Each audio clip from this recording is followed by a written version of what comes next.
നമസ്കാരം. സെൻട്രൽ മാഗസിനിലേക്ക് എല്ലാവർക്കും ഒരിക്കൽ കൂടി സ്വാഗതം. കറൻസി നോട്ടുകൾക്ക് നമ്മളുടെ ജീവിതത്തിൽ വലിയ സ്ഥാനമുണ്ടല്ലേ. നമ്മളതിൻ്റെ മൂല്യത്തെയാണ് വിലമതിക്കുന്നത്. അതുകൊണ്ട് നമ്മൾ വലിയൊരു അംഗീകാരം കറൻസി നോട്ടുകൾക്ക് നൽകുന്നു. പക്ഷേ ആ മൂല്യത്തിന് അപ്പുറം കറൻസി നോട്ടുകളിൽ മറ്റൊരു സവിശേഷ മൂല്യം കണ്ടുപിടിച്ചിരിക്കുകയാണ് ചേർത്തല സ്വദേശി അരവിന്ദ് കുമാർ പൈ. അദ്ദേഹത്തെ വിളിക്കുന്നത് ₹1 മാൻ ഓഫ് ഇന്ത്യ എന്ന പേരിലാണ്. അതിന് കാരണമുണ്ട്. ലക്ഷക്കണക്കിന് രൂപയുടെ ₹1 നോട്ടുകളാണ് അദ്ദേഹത്തിൻ്റെ കൈവശമുള്ളത്. അതെല്ലാം തന്നെ ചരിത്രത്തിൻ്റെ ഇടനാഴിയിലേക്ക് ഉള്ള പഴുതുകളാണ്. അതാണ് ആ സീരിയൽ നമ്പറുകളെല്ലാം ആ രീതിയിലാണ് ക്രമീകരിച്ചിരിക്കുന്നത്. ഇന്നത്തെ സെൻട്രൽ മാഗസിൻ ആ വിശേഷങ്ങളാണ് പറയുന്നത്. ഒപ്പം അതിവിപുലമായ സ്റ്റാമ്പുകളുടെ ശേഖരവും ഈ അരവിന്ദ് കുമാറിൻ്റെ ശേഖരത്തിലുണ്ട്. കൂടാതെ തീപ്പെട്ടിപ്പടങ്ങളുടെ ശേഖരവുമുണ്ട്. അങ്ങനെ വൈവിധ്യങ്ങളുടെ ഒരു കലവറയാണ് അരവിന്ദ് കുമാറിൻ്റെ ശേഖരം. നമുക്ക് കാണാം ആ കാഴ്ചകൾ.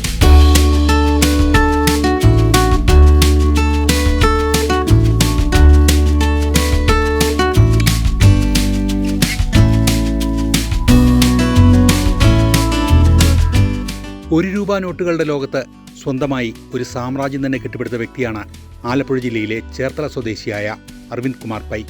ഇന്ത്യയിലിറങ്ങിയ ആദ്യത്തെ ₹1 നോട്ട് മുതൽ ഏറ്റവും പുതിയ ₹1 നോട്ടുകൾ വരെ സൂക്ഷിച്ചിരിക്കുന്ന അരവിന്ദ് എന്ന യുവ അധ്യാപകൻ കറൻസി നോട്ടുകളിലെ സീരിയൽ നമ്പറുകൾ ചരിത്രവുമായി എങ്ങനെ ബന്ധപ്പെട്ടിരിക്കുന്നുവെന്ന് കാണിച്ചു തരുന്നു.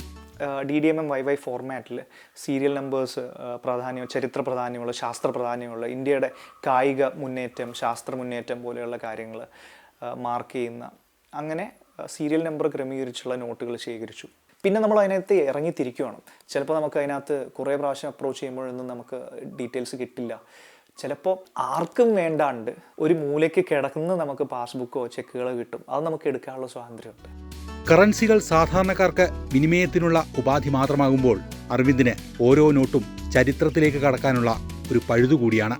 അതിനായി ചില്ലറയൊന്നുമല്ല അന്വേഷണങ്ങൾ, തിരച്ചിലുകൾ.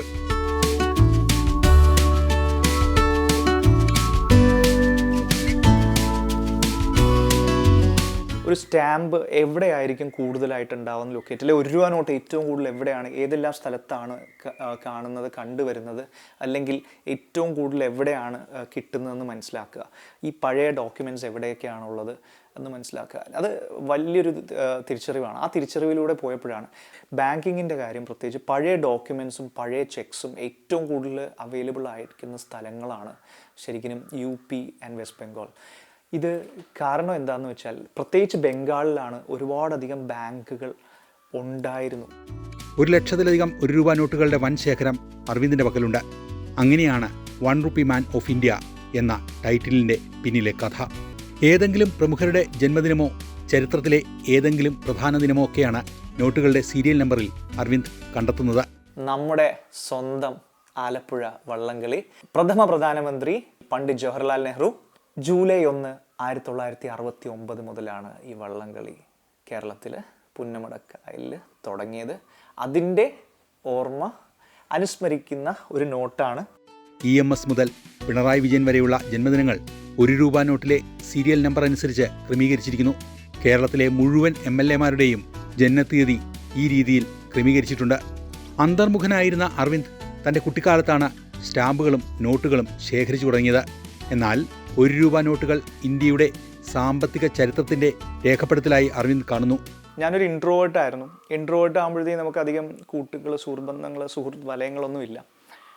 ഒരു നന്നായിട്ട് പഠിക്കുന്നൊരു കുട്ടിയെന്ന് പറയാൻ പറ്റില്ല. ഒരു ആവറേജ് അല്ലെങ്കിൽ ബിലോ ആവറേജ് സ്റ്റുഡൻ്റ് ആയിരുന്നു. അപ്പോൾ നമുക്ക് ചെറിയ പ്രായത്തിൽ, അതായത് LKG തന്നെ 3 കൊല്ലം ഞാൻ സ്കൂളിൽ പോയിട്ടുണ്ട്. ഈ അപസ്മാരം, എപ്പിലെപ്സിയൊക്കെ ഉണ്ടായിരുന്നു.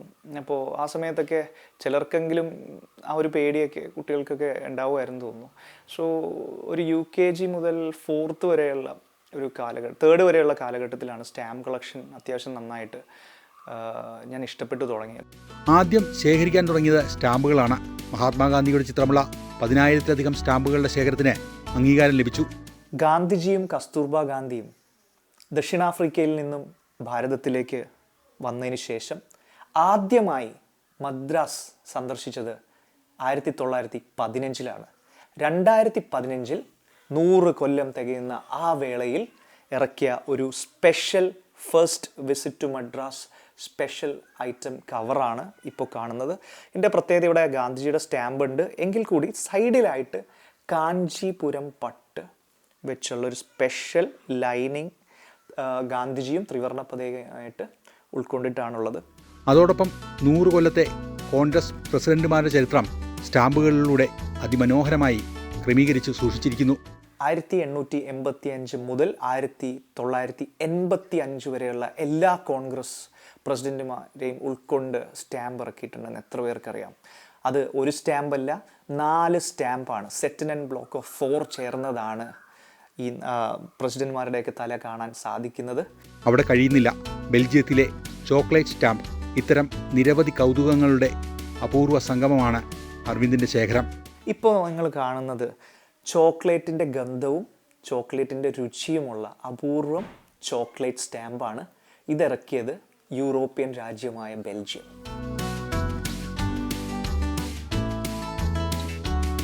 നമ്മൾ സ്റ്റാമ്പിനെ കുറിച്ച് മനസ്സിലാക്കുമ്പോഴത്തേക്കും ഒരു രാജ്യത്തിൻ്റെ പേര്, ഉദാഹരണത്തിന് എസ്പാന, സ്പെയിൻ, അല്ലെങ്കിൽ നിപ്പോൺ എന്ന് വെച്ചാൽ ജപ്പാൻ.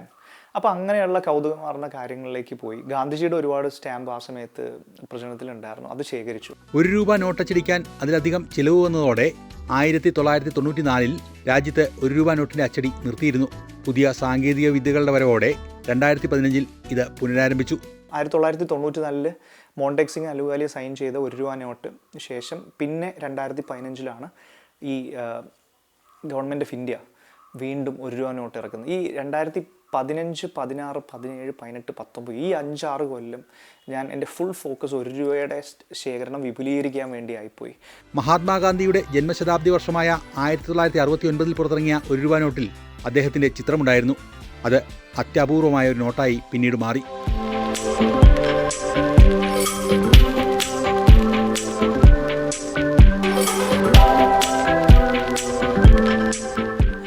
ആയിരത്തി 1947-48 കാലഘട്ടത്തിലൊക്കെ അണയായിരുന്നു നമ്മൾ ഉപയോഗിച്ചുകൊണ്ടിരുന്നത്. നമുക്ക് ഇന്ത്യയിൽ തനതായിട്ട് കറൻസി വരുന്ന 1949 സ്വന്തമായിട്ട് കറൻസി ഇന്ത്യൻ ഇത് വരുന്നത്. ആദ്യത്തെ ₹1 നോട്ട് ഇന്ത്യയിലെ തന്നെ സ്വതന്ത്ര ഇന്ത്യയിലെ ആദ്യത്തെ കറൻസി കൂടിയാണ്. ഏറ്റവും കൂടുതൽ ₹1 നോട്ടുകൾ ശേഖരിച്ചതിന് ലിംക ബുക്ക് ഓഫ് റെക്കോർഡ്സിൽ അരവിന്ദ് ഇടം നേടി. മുസ്ലിം രാജ്യമായ ഇന്തോനേഷ്യയ്ക്ക് ഒരു പ്രതിസന്ധി ഉണ്ടായപ്പോൾ ഗണപതിയുടെ ചിത്രം ആലേഖനം ചെയ്ത കറൻസിയുടെ കഥയും അരവിന്ദ് പറയുന്നു. ലോകത്തിലെ തന്നെ ഏറ്റവും വലിയ മുസ്ലിം രാജ്യമായ ഇന്തോനേഷ്യ ഇറക്കിയ ഒരു 20,000 റുപ്യയുടെ നോട്ടാണ്. അവിടുത്തെ കറൻസി റുപ്പയാണ്. 20,000 റുപ്യയുടെ നോട്ട് ഗണപതിയുടെ സിമ്പൽ അതിനകത്ത് ആലേഖനം ചെയ്ത നോട്ടാണ്. ഇതിൻ്റെ പ്രത്യേകത 1998 ഈ നോട്ട് ഇറക്കുമ്പോഴത്തേക്കും അവിടെ വളരെയധികം വലിയൊരു സാമ്പത്തിക പ്രതിസന്ധിയിലൂടെ ഇന്തോനേഷ്യ കടന്നു പോകുന്ന സമയത്താണ് ഈ നോട്ട് അവിടെ ഇറക്കുന്നത്.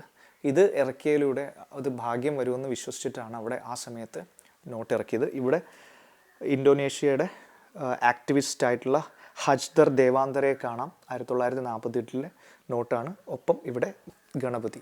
സ്വാതന്ത്ര്യ സമരത്തിലെ പ്രധാന സംഭവങ്ങൾ, ശാസ്ത്ര കണ്ടുപിടുത്തങ്ങൾ, സമരചരിത്രങ്ങൾ, ചാന്ദ്രയാൻ ദൗത്യത്തിൻ്റെ ദിവസം അടയാളപ്പെടുത്തിയ സീരിയൽ നമ്പറുള്ള കറൻസികൾ എല്ലാം അരവിന്ദിൻ്റെ പക്കലുണ്ട്. ഒപ്പം വ്യക്തിപരമായി വളരെ അടുത്ത തീയതികളും നോട്ടുകളിലെ സീരിയൽ നമ്പർ വഴി ക്രമീകരിച്ചിരിക്കുന്നു. എൻ്റെ ഭാര്യ ജ്യോതി ഗർഭിണിയായ ആ ദിവസം 30/1/2025 സ്പെഷ്യൽ നോട്ട് ₹1 ആലേഖനം ചെയ്തിട്ടുണ്ട്. 30/1/2025 28/8/2025 ഭാര്യ ജ്യോതി ഈ സ്വകാര്യ ആശുപത്രിയിൽ അഡ്മിറ്റ് ആവുന്നത്. 28/8/2025 ₹1, ₹2, ₹5, ₹10, ₹20, ₹50, ₹100, ₹200, ₹500 എല്ലാത്തിലുമായിട്ട് ആ സീരിയൽ നമ്പർ വരുന്ന നോട്ട്. അതിനുശേഷം മോള് ജനിച്ച ദിവസം, മോള് ജനിക്കുന്നത് 29 ഓഗസ്റ്റിനാണ്. ആ ദിവസം വരുന്ന നോട്ടുകളാണ്. മോളുടെ പേര് സമൃദ്ധിയുടെ പേരിടൽ ചടങ്ങ് 25/12/25 ക്രിസ്മസ് ദിനത്തിലായിരുന്നു പേരിടൽ ചടങ്ങ്. ഇടയ്ക്ക് വെച്ച് പഠനം നിർത്തേണ്ടി വന്ന അരവിന്ദ് പിന്നീട് വിദൂര വിദ്യാഭ്യാസം വഴി ബിരുദത്തിന് റാങ്ക് നേടി. അതിന് സഹായമായതും സ്റ്റാമ്പുകളും നോട്ടുകളും ശേഖരിക്കാനുള്ള കമ്പമാണ്. എഴുതി 3 കൊല്ലത്തെ റിസൾട്ട് വന്നപ്പോൾ റാങ്കോടെയാണ് ഞാൻ പാസ്സായത്. അത് വെറും ഈ പറഞ്ഞ പോലെ കുറേ പുസ്തകങ്ങൾ വായിച്ചിട്ടൊന്നുമല്ല. വളരെ സിമ്പിളായിട്ട് പറഞ്ഞ സ്റ്റാമ്പും അതിൻ്റെ ചരിത്രവും പഠിച്ചതുകൊണ്ടും സ്റ്റാമ്പിലൂടെ ഇന്ത്യ ചരിത്രം പഠിച്ചതുകൊണ്ടും സ്റ്റാമ്പിലൂടെ മറ്റ് പലർക്കും കിട്ടാത്ത അറിവുകൾ ഞാൻ സമാഹരിച്ച് എൻ്റെ തലച്ചോറിലാക്കി. പിന്നെ I had a very good flair for writing. Cherthala town LP സ്കൂളിൽ അധ്യാപകനായ അരവിന്ദിന് വിപുലമായ തീപ്പെട്ടി ചിത്രങ്ങളുടെ ശേഖരവുമുണ്ട്. വ്യത്യസ്തങ്ങളായ 1,00,000-ലധികം തീപ്പെട്ടിപ്പടങ്ങൾ അരവിന്ദിൻ്റെ പക്കലുണ്ട്.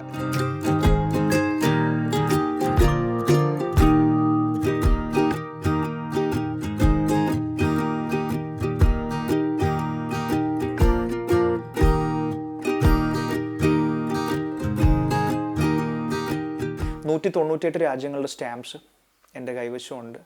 2 ലക്ഷത്തോളം സ്റ്റാമ്പുകൾ, അതേപോലെ തന്നെ 1.25 ലക്ഷത്തോളം തീപ്പെട്ടി കവറുകൾ.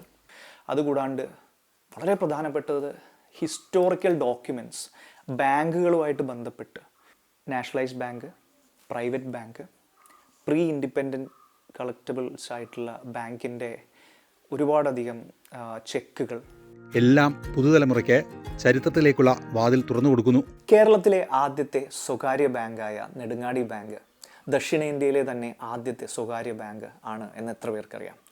ഈ നെടുങ്ങാടി ബാങ്ക് തുടങ്ങിയത് അപ്പു നെടുങ്ങാടിയാണ്. അപ്പു നെടുങ്ങാടിയെ എല്ലാവരും അറിയുന്നത് കേരളത്തിലെ അല്ലെങ്കിൽ നമ്മുടെ മലയാളത്തിലെ ആദ്യത്തെ നോവലായ കുന്തലത രചിച്ച വ്യക്തി എന്ന രീതിയിലാണ്.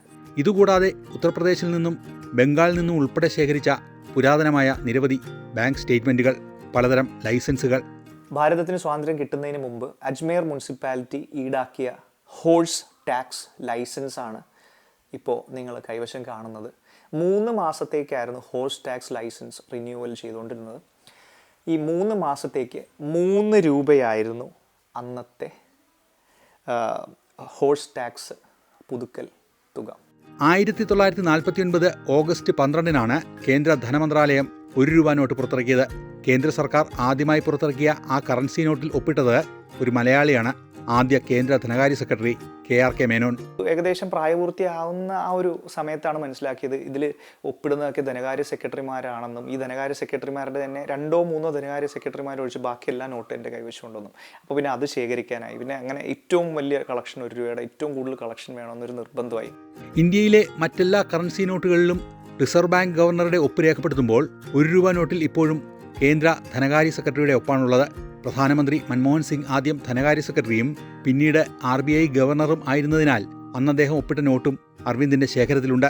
ഡോക്ടർ മൻമോഹൻ സിംഗ് ആദ്യം ധനകാര്യ സെക്രട്ടറിയായി, അതിനുശേഷം RBI റിസർവ് ബാങ്ക് ഗവർണറായി, അതിനുശേഷം ഫിനാൻസ് മിനിസ്റ്ററായി, അതിനും ശേഷം ഇന്ത്യൻ പ്രധാനമന്ത്രിയായ വ്യക്തി. സച്ചിൻ ടെണ്ടുൽക്കറെ ആദരിക്കുന്നതിനായി പുറത്തിറക്കിയ നാണയം ശേഖരത്തിലെ ഒരു വിലപിടിപ്പുള്ള ഇനമാണ്. ഇത് സച്ചിൻ തെണ്ടുൽക്കറിൻ്റെ റിട്ടയർമെൻറ്റുമായിട്ട് ബന്ധപ്പെട്ട് ഇറക്കിയ ഒരു ലിമിറ്റഡ് എഡിഷൻ സിൽവർ കോയിനാണ്. Serially numbered coin. അതിൽ സച്ചിൻ്റെ സിഗ്നേച്ചർ ഉൾപ്പെടെയുണ്ട്, സച്ചിൻ തെണ്ടുൽക്കറിൻ്റെ സിഗ്നേച്ചറുണ്ട്. വളരെ ലിമിറ്റഡ് എഡിഷൻ ആണ് ഇത് റിട്ടയർമെൻറ്റുമായിട്ട് അനുബന്ധിച്ചിട്ടാണ് ഇറക്കിയത്. അന്ന് ഇറക്കിയപ്പോഴത്തേക്ക് 3,500 രൂപ ഇന്ത്യൻ മണിയായിരുന്നു അതിൻ്റെ റേറ്റ്. 20 grams silver കോയിനാണ്. സാധാരണക്കാർ നിസ്സാരമായി കാണുന്ന 1 രൂപ നോട്ടിലും സ്റ്റാമ്പിലും രാജ്യത്തിൻ്റെ മുഴുവൻ ചരിത്രവും ഒളിഞ്ഞിരിക്കുന്നുവെന്ന് ലോകത്തിന് അരവിന്ദിൻ്റെ ശേഖരം കാട്ടിത്തരുന്നു.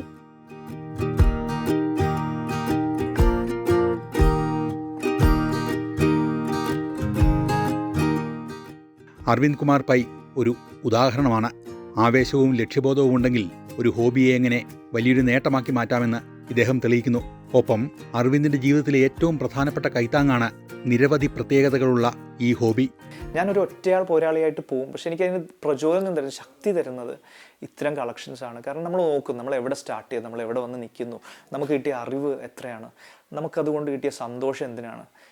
പലപ്പോഴും ജീവിതത്തിൽ ഒരു 10-15 കൊല്ലം മുമ്പൊക്കെ ആത്മഹത്യ പോലും ചെയ്യണമെന്ന് 1-2-3 പ്രാവശ്യം ചിന്തിച്ച ഒരു സമയം ഉണ്ടായിട്ട്. പക്ഷേ ഇതിൽ നിന്നൊക്കെ മാറിപ്പോവാൻ കാര്യം ഇങ്ങനൊരു ഹോബി അല്ലെങ്കിൽ ഒരു പാഷൻ ഉള്ളതുകൊണ്ടാണ്.